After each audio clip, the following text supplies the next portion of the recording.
Après avoir nettoyé le pantalon, je me suis souvenu que je ne savais pas grand-chose de Robert Louis Stevenson, de sa vie, de son parcours, de son chemin avec Modestine. Et c'est vrai que faire un chemin sans connaître l'histoire, c'est toujours un peu compliqué. J'avais beau me fouiller la tête, l'idée ne venait pas. Ce n'était pas encore clair. Alors du coup, je me suis dit, pourquoi pas rassembler des informations et un peu faire repartager ce chemin aux internautes. Parce que c'est vrai que on a tous besoin de marcher. Et à force de lire le livre, j'ai enfin commencé à comprendre les différents chemins, les envies, les idées, et aussi parce que j'ai pas grand chose à faire aussi. Et du coup, je me suis dit, bon allez, hop, autant préparer une vidéo, ça va m'occuper pendant ma journée off. Allez, en avant. Salut tout le monde. Là, je vais parler uniquement du chemin de Stevenson et je reviendrai à la rentrée pour parler de l'écrivain. Donc, quand il a fait ce chemin, il avait 28 ans et il voulait vraiment découvrir cette partie de la France, encore sauvage à l'époque, parce qu'il n'y avait pas de train dans les Cévennes. Mais il avait une particularité, c'était qu'il choisissait une période de l'année qui était galère. Donc pour lui, aller dans le Sahara en pleine chaleur, vraiment dans la pire saison, et aller dans une contrée assez sauvage, vraiment le plus difficile d'accès, c'est ce qu'il affectionnait particulièrement. Mais à la différence des autres explorateurs, lui, il marchait assez simple. Il avait acheté ou loué un âne qu'il appelait Modestine. Et quand même, comme tout bon écossais qui se respecte durant cette période, il a quand même pris quelques extras pour continuer sa cuisine locale. Mais au bout d'un certain temps, il a vu que c'était superflu et il a décidé de bazarder. Ouais. Purement et simplement, voilà, donc de jeter comme ça dans la nature.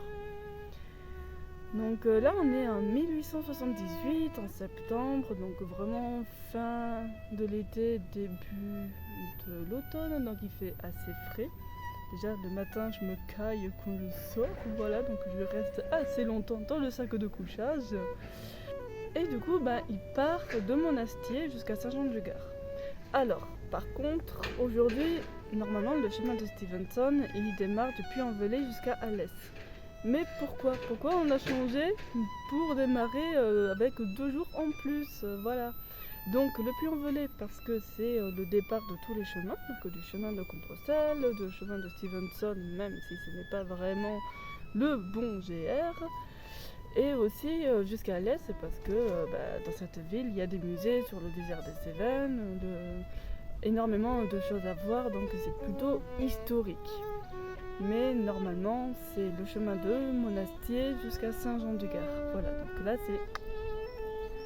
c'est clair. Voyager avec un âne, ça peut être assez compliqué, parfois. Parce que l'âne, à la différence du cheval, c'est que le cheval, lui, il est docile, comme un bon chien-chien. Il va suivre, il va obéir, et même si c'est dangereux pour lui, il va y aller, il va tracer. Tandis qu'un âne... L'âne, lui, il est d'accord, il est têtu, mais aussi intelligent. Il va pas se mettre en danger de mort pour faire plaisir à l'humain. Non, lui, c'est quand il veut pas, mais c'est qu'il y a toujours une bonne raison. Après, des fois, il s'arrête et là, c'est parce qu'il réfléchit dans sa petite tête d'âne. Donc voilà, en fait, c'est pas nous qui faisons le chemin, c'est plutôt l'âne qui nous guide. Même si voyager avec cet animal peut s'avérer compliqué de temps en temps, au début, si on ne le comprend pas, forcément on va s'énerver. Parce que quand on est devant l'inconnu, devant l'incompréhension, on cherche toutes les possibilités et quand on ne trouve pas, on commence un peu à s'énerver. Et c'est vrai que si on commence à s'énerver quelque chose mais qui nous tient à cœur et qu'on le voit par contre après la randonnée, et qu'on mesure à ce moment-là l'importance qu'avait l'animal, malheureusement on le regrette et on se dit qu'on aurait pu être un peu plus intelligent et profiter aussi du moment présent. Parce que le voyage, c'est sûr que c'est normalement on pense aller à un point A à un point B et on prend pas vraiment le temps de marcher, de contempler. Et même l'horloge et la montre n'existent pas parce que là c'est surtout au jour le jour. Donc c'est la faim, c'est la fatigue qui nous guide et pas forcément ok, il faut que j'arrive à 18h pile là-bas, je démarre à 9h, il faut que je fasse la pause à 13h, ok, donc 5 minutes de pause plus à 16h, 10 minutes de pause avec le goûter, mais il faut que le magasin soit ouvert. Bah non, là c'est quadrillé, donc là c'est vraiment mentalité de ville, de disques en randonnée. Ben, si jamais il y a quelque chose, ben, on se dit bah, c'est pas grave, on verra autre part. Et s'il y a de la chance, c'est très bien. Si on n'a pas de chance, c'est nul. Voilà. Ouais, ça fait partie de la marche, de l'itinérance. Et ouais, c'est vraiment l'imprévu. Et c'est ça qui est génial dans la randonnée. C'est que si jamais il y a quelque chose qui se passe, qu'on a quelque chose qu'on n'a pas anticipé, ben on regarde, on essaye d'être plus créatif. Quand on lit le livre, donc Voyage dans les Cévennes avec un âne, si je ne me trompe pas, ouais, c'est plutôt Voyage avec un âne dans les Cévennes. C'est vrai qu'avant de faire la randonnée, enfin le GR70, on peut se poser la question de temps en temps, mais je comprends pas vraiment ce qu'il dit, ou sinon, enfin, quel est le rapport, parce que des fois il parle de bateau alors qu'il n'y a pas de... Il n'y a pas de bateau dans un désert. On suit vraiment le chemin précis, mais comme disait Robert dans son livre, c'est que même s'il avait une carte, qu'il avait défini son propre tracé, Modestine va choisir un autre chemin, soit plus dur, ou plus simple, ou plus long, mais ça sera toujours son chemin à elle, et lui, bah, il sera bien obligé de la suivre. Parce qu'elle fait quand même partie du voyage, et elle est plus qu'un assistant. Elle porte tout et c'est elle aussi, bon, elle va pas lui dire ok, on va aller à tel lieu, c'est parce que je veux ça, ça, ça, ça. Là, elle est plutôt d'avis de je m'arrête ou je prends un autre chemin. Ah, donc c'est pas tellement l'homme qui choisit. Après, quand tu prends une étape, ben, c'est pas forcé que tu arrives le même jour par contre. Tu peux mettre un peu plus de temps. Pourquoi la marche est importante selon Robert et aussi pour moi. Parce que bon, j'aimerais bien quand même participer. Et bien parce que la marche, c'est avant tout une philosophie de vie. On a toujours marché depuis des millénaires. On a marché quand même à notre échelle et si on a pu parcourir le monde, c'est pas grâce à la voiture. Il y a des milliers d'années, avant l'invention de la roue, bah, c'était les jambes quoi, qui nous portaient. Et c'est sûr que avec les grandes migrations qu'il y a eu, ben, ça faisait partie de notre mode de vie. Aujourd'hui, avec le train, le bateau, la voiture, la fusée et d'autres choses qui vont arriver bientôt, j'espère pas aussi farfelu quand même, on ne prend plus le temps de regarder les choses essentielles, enfin les détails, même de voir des choses invisibles, inconnues même, et pourtant qui racontent une histoire. Et la marche, bon déjà la marche c'est important pour la santé, c'est même essentiel et bon, et aussi parce que ça nous permet de revenir à nos origines. D'accord, il faut porter le sac, mais il y a des alternatives aujourd'hui pour se faire reporter le sac avec la malle postale en France. Bon, après dans d'autres pays je ne sais pas, mais toujours est-il que porter le sac c'est porter sa maison. On n'a pas la contrainte de revenir à chaque fois chez soi. Là, ok, on prend son sac, sa maison en l'occurrence, et le soir, on arrive à un lieu qui nous plaît. On monte la tente, enfin on monte la maison plutôt. Voilà. Et c'est sûr que tout est moyen d'organisation parce que c'est toujours... faut toujours préparer le sac le matin. Bon, des fois, c'est un peu dur, mais il faut bien le faire, sinon on a quand même des contractions, des tensions dans le dos et ça peut quand même gâcher le voyage. Mais en tout cas, que ça soit seul ou accompagné, ça fait quand même partie de la vie. Et le fait de rester enfermé ou de marcher dans la ville, d'accord, ça reste une marche, mais la ville, il y a énormément de publicité, de soldes qui nous poussent qui nous incitent à acheter. Même juste le fait de se poser à un endroit silencieux, c'est pas facile, à moins d'avoir un caisson à sonoriser. Mais bon, tout le monde n'a pas ça. Et c'est sûr qu'il n'y a pas d'autre choix que d'aller vraiment à l'extérieur de la ville. Marcher seul ou en groupe, c'est selon les personnes. C'est sûr que être seul, tu as ton propre rythme, tu choisis de t'arrêter ou non, tu choisis d'aller là où tu veux. Et en groupe, là c'est un peu différent parce que si tu es quelqu'un de très très très très sociable, il peut toujours y avoir quelques conflits. C'est selon les groupes, mais en général, c'est mieux, personnellement, de marcher seul. Donc on a tous sa propre vitesse. Et c'est vrai que Modestine, pour Robert, c'était quelqu'un, point de vue humain, mais c'était un être exceptionnel selon lui. Parce que même si elle était têtue, elle était quand même, elle était patiente, elle était curieuse, elle voulait marcher. Et c'est vrai qu'il y a un extrait que je pense qui quand même la montre telle qu'elle est, c'est: elle attisait les feux sous l'athanor au fond duquel tremblaient les gouttes de l'or philosophal. Donc ça veut dire que vraiment elle était assez active et importante dans certaines situations. Et dans la randonnée, des fois on peut se perdre. En premier lieu, on peut commencer à paniquer, à sortir la boussole, la carte, Maps, Hygiène Rando, All Trails. Aujourd'hui, heureusement, c'est beaucoup plus facile. Mais à cette époque-là, son portable, avec une carte, je sais pas comment était sa carte à l'époque, mais ce n'est pas aussi détaillé qu'aujourd'hui. Ouais, je change un peu de position, j'ai des fourmis à la jambe. Et le fait qu'il n'y ait pas de limite, pas de barrière ni rien, aucune contrainte en fait, c'est vraiment la découverte, l'aventure qui nous ouvre les portes. Et de temps en temps, ça nous fait quand même découvrir des endroits qui ne figurent pas sur la carte. Endroits, je dirais plutôt forêt, lac ou autre chose. Mais toujours est-il que je n'incite pas à se perdre volontairement, voilà, mais de temps en temps s'écarter du sentier pour revenir un peu plus tard, mais au moins de se dire ok, donc là je ne connais pas cette partie, ça va me donner l'occasion de découvrir et aussi de tester un peu mes limites et aussi de sortir de sa zone de confort. Parce que c'est sûr que le confort du voyageur, c'est plutôt l'ennui. Je suis d'accord que l'ennui, ça favorise la créativité, mais quand tu t'ennuies physiquement, t'avances pas. Voilà, c'est un peu dur d'avancer sans marcher.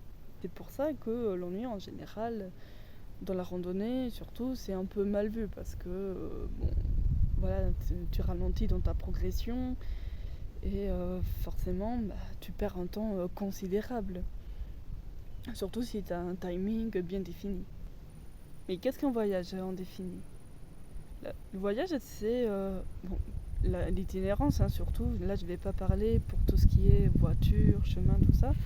Donc, comme disait Stevenson, le voyage, c'est plutôt la lenteur, la contemplation, le fait de s'imaginer des choses en regardant un paysage ou une carte. Et c'est sûr que le voyage, même s'il y a quelques imprévus, comme le fait de se perdre ou le fait de parler avec quelqu'un aussi, les rencontres font partie de l'itinérance, c'est ça qui construit les souvenirs, que plutôt rester dans une voiture en tant que passager, bien sûr, à regarder le même paysage, une route ou les platanes. Mais c'est sûr que ça va plus vite, mais d'un côté on s'ennuie un peu, donc on fait pas grand chose, on est juste là à s'asseoir et on attend. Mais pendant qu'on marche, il y a l'effort, il y a les pauses, il y a les paysages qui sont accessibles uniquement à pied. Selon Robert, il y a deux méthodes. Il y a la méthode de l'itinérance selon l'humain, voilà. Et il y a aussi l'itinérance selon l'âne pour ce chemin. Donc, il appelle ça la méthode Modestine. Donc, voyons voir la méthode Modestine. Donc, la marche fait partie du voyage, du paysage. Donc, voilà. Donc, en gros, c'est même si tu t'arrêtes, ça fait partie. Voilà, même si tu perds ton temps, ça fait partie. Même si tu te plantes, ça fait partie du voyage. Donc, aller jusqu'à l'inconnu, hop, bouge-toi. Découvrir ce qui est invisible en locomotion permet à l'imaginaire de se développer et ainsi acquérir à une philosophie de vie, enfin une philosophie de marche plutôt. Que trouver l'introuvable et ainsi se rappeler du temps perdu. Alors là, j'ai aussi pris un extrait qui m'a beaucoup plu, donc de ce superbe livre que voici. Nous exposons notre esprit au paysage comme nous exposerions la plaque sensible dans l'appareil photographique. Alors en fait, tout ce que nous voyons reste ancré dans nos mémoires. Forcément, heureusement qu'on a un cerveau pour ça. Et c'est vrai que quand j'ai fait le chemin Qatar l'an dernier, il y avait un dolmen. Le simple fait d'être arrivé au sommet, j'ai pu mieux savourer le moment, mesurer l'énergie que j'ai pu mettre et comme ça mieux contempler cet édifice. Et un autre groupe qui est arrivé en voiture, qui ont pris des selfies, des photos et tout le bazar, et ils sont repartis. Voilà, donc sans même regarder dans le détail la structure, s'imaginer. Donc là, c'est deux différents voyages. Et c'est pour ça que juste marcher, même si c'est fatigant, c'est ça qui fait la valeur de la vie. Donc après, s'il y a des personnes qui n'aiment pas marcher, voilà, c'est selon chacun, selon les goûts de chacun. Il faut éviter d'aller vite comme ça et de prendre des photos sans même regarder l'importance des choses.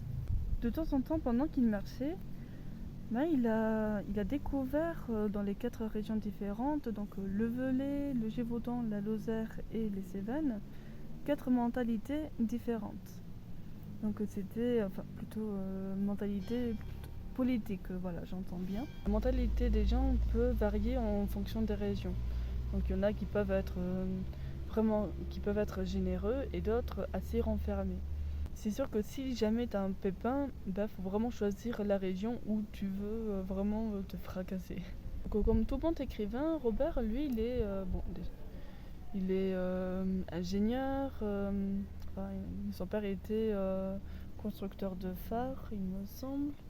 Et il avait fait des études de droit aussi, donc il était assez intellect. Et il y a plutôt 2 facettes dans ce livre que j'ai pu sentir. Comme Robert, lui, il était plus dans les dialogues réfléchis, politiques, donc son point de vue sur les différentes régions, aussi sur la marche, sur plein de choses, sur la littérature aussi. Et il y avait aussi une autre manière de voyager, une autre façon de penser qui plutôt est la partie Modestine. Et qui donc, elle ne se casse pas les oreilles à faire tout ça. Voilà, petit jeu de mots. Et c'est vrai que dans ce livre, il y a quand même pas mal de points de vue sur la mentalité, sur les gens. Et en vrai, on ne voit pas vraiment son point de vue sur les différents paysages. Bon, même s'il le dit, là, on sent qu'il est plutôt centré sur les personnages.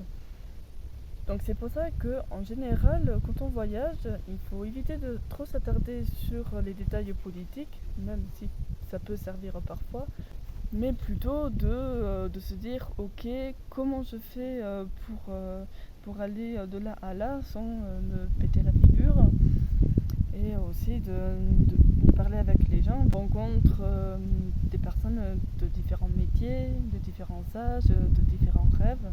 Les paysages, c'est ça qui forge les souvenirs. C'est les faiblesses, les peines qu'on a eues, mais aussi les joies d'une pause ou d'une cueillette. C'est vrai que quand on y pense à la fin de la journée, ça fait plaisir. Même si on se dit que d'accord, j'ai mal à la jambe, j'ai trop forcé, on a quand même pris le temps de regarder et d'avoir coupé 2 semaines dans le mois pour enfin se retrouver grâce à la marche. Parce que c'est quand on est tout seul qu'on vraiment on s'apprécie. Modestine, bon, à la différence de l'humain, c'est qu'elle ne va pas s'arrêter simplement sur ces différents aspects-là. Elle est plutôt dans le genre de marche. Et c'est vrai que selon Robert, elle avait quelque chose, une sorte de mentalité qui a été écrite par, voyons, parce que bon, j'oublie un peu. Donc formulé en 1747 par Isaac de Lot. Donc je vais l'écrire si jamais je ne le dis pas bien. Donc sur les préceptes du pèlerin, entre guillemets, je ne voyage pas pour connaître un pays, mais pour l'ignorer un peu plus, non pour le posséder, mais pour le perdre, et je me perds. De se détacher de la ville et des idées que l'on peut avoir sur la société, sur les bonnes manières, sur le fait de comment se comporter avec autrui. Voilà. Donc le fait de se perdre, de s'oublier et d'être oublié dans la nature, c'est qu'on n'a plus d'attache. Donc plus d'attache, plus vraiment de danger zéro n'existe pas, mais il n'y a plus vraiment de personnes qui vont se soucier de toi. Parce qu'en ville, il y a plus de personnes, voilà, on est plus nombreux, c'est là où il y a le plus d'attaques aussi. Bon. Et tandis qu'en nature, en randonnée, à moins je ne croise que des voitures ou des randonneurs. Après, à cette époque-là, la randonnée, elle n'était pas encore à l'ordre du jour. Elle était novice plutôt, mais le fait qu'une personne marche seule avec un âne, soit ça faisait peur, soit ça intéressait les gens. Mais en général, il y en a qui n'attaquaient pas. Parce que je ne sais pas s'il y avait plus... je ne sais pas s'il y avait plus de problèmes à cette époque-là avec les voleurs, les maraudeurs, tout ça. Déjà, le voyager en tant qu'homme, ça peut être déjà assez sécure. Ensuite, les voleurs, dans les auberges, je ne sais pas. Mais Robert, lui, il ne dormait pas dans les auberges, à part une, deux ou trois fois, mais ce qu'il affectionnait particulièrement, c'était plutôt de dormir à la Belle Étoile. Voilà, donc sans la bâche, la bonne bâche, et sans rien. Donc vraiment, juste la couverture. Après, je ne sais pas son équipement précisément. Déjà qu'il en a jeté quelques-uns, voilà.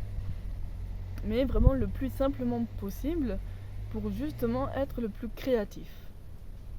Parce que ça ne sert à rien de prendre tout son confort, si ce n'est alourdir encore plus le dos ou l'âne, mais vraiment de prendre l'essentiel, et si jamais il y a un pépin, soit de demander à des gens, soit justement de se dire ok, comment je vais faire pour arranger ce bidule. Alors c'est vrai que d'une manière générale, pour mieux comprendre le livre, il faut déjà avoir parcouru le chemin. Bon, pour l'instant j'en suis au début du chapitre, au début du livre, parce que je n'ai pas vraiment eu le temps de le lire entre la marche, le mauvais temps, trouver un lieu au sec et faire les vidéos, voilà. Pour l'instant, j'ai commencé à lire le livre, et c'est vrai qu'avant de faire la marche, je ne comprenais pas, et pendant la marche, je n'ai pas le temps de le lire, et après la marche, je pense que j'aurai le temps de le lire. Voilà. Et c'est vrai que j'avais un autre livre, mais bizarrement, la couverture ne me donnait pas trop envie, c'était trop chargé. Autant celui-là, je suis beaucoup plus intéressée. Et en vrai, on le trouve très facilement. Voilà, donc dans les différentes librairies, et aussi c'est un peu comme un jeu de piste. Parce que comme je l'ai présenté dans une vidéo, donc dans une ancienne vidéo, il y a une sorte de crédential, donc crédential ou crédential pour Compostelle. Là, c'est un petit carnet qu'on fait composter donc, dans les différentes étapes où est passé Stevenson et Modestine, pour justement, pas pour prouver, mais aussi pour se dire, pour regarder, pour se rappeler aussi, je suis allée à cet endroit-là, j'ai vécu différentes choses. À Langogne, il y a eu ça, à Luc, il y a eu ça, à d'autres, donc c'est les souvenirs plutôt. Et c'est vrai qu'en général, lire un livre, ça permet de rêver, de s'imaginer, de se dire qu'est-ce que j'aimerais aller à cet endroit-là, mais d'un côté je ne peux pas vraiment parce que je n'ai pas le temps, je n'ai pas les moyens, ou c'est trop loin. Et c'est sûr que malheureusement aujourd'hui, tout va très vite et on ne prend plus le temps de marcher. C'est juste, ok, il faut que j'achète ça parce que voilà. Et, euh, et pour éviter justement d'acheter du superflu, là je vais plutôt parler pour l'équipement, qui s'appelle la méthode bisou. Si on respecte ces différentes parties, on va se dire que finalement, le sac est déjà prêt. Et la seule chose qu'il ne faut pas négliger, c'est surtout la médecine. Voilà. Donc, je ne dis pas de prendre une grosse trousse à pharmacie, mais de se dire, ok, en fonction des paysages que je vais traverser, de quoi j'aurai besoin.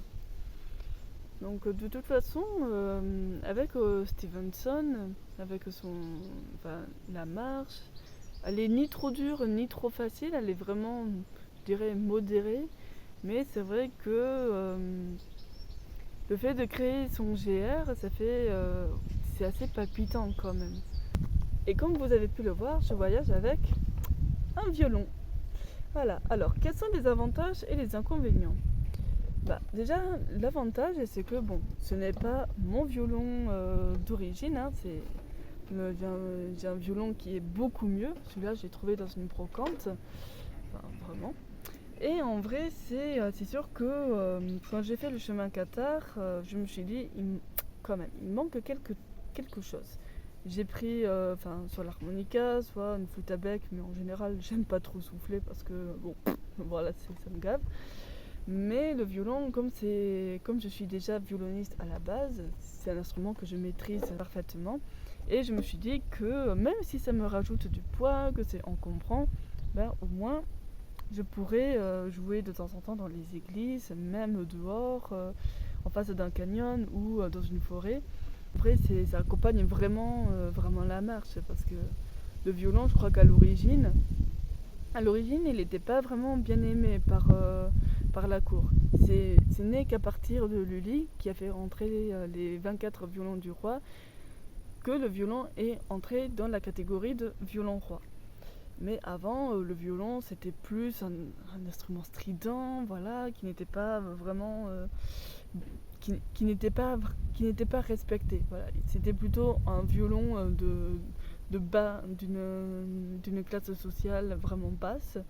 Et aujourd'hui, avec les Stradivarius, les Guarnerius, ça a totalement changé. C'est vrai que, au début, vous ne m'avez pas vraiment vu avec le violon, parce que c'est vrai que le nom de la chaîne qui s'appelle Strings and a Track, il y a strings.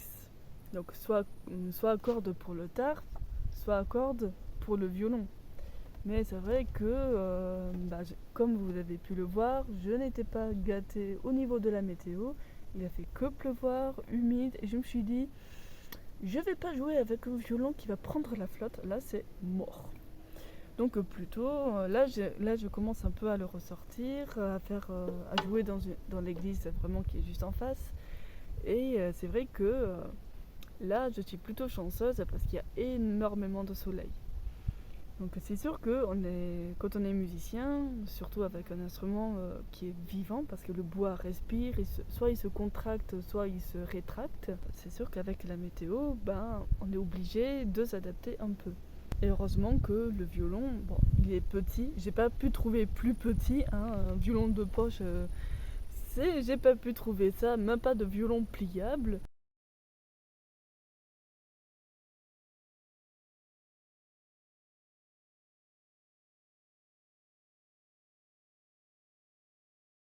Et puis, même s'il sonne pas parfaitement, ça reste quand même un super compagnon de voyage. Sauf si les poulières se barrent.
je vous dis à demain. Là, c'était plutôt une journée de repos, comme je l'ai dit dans la précédente vidéo.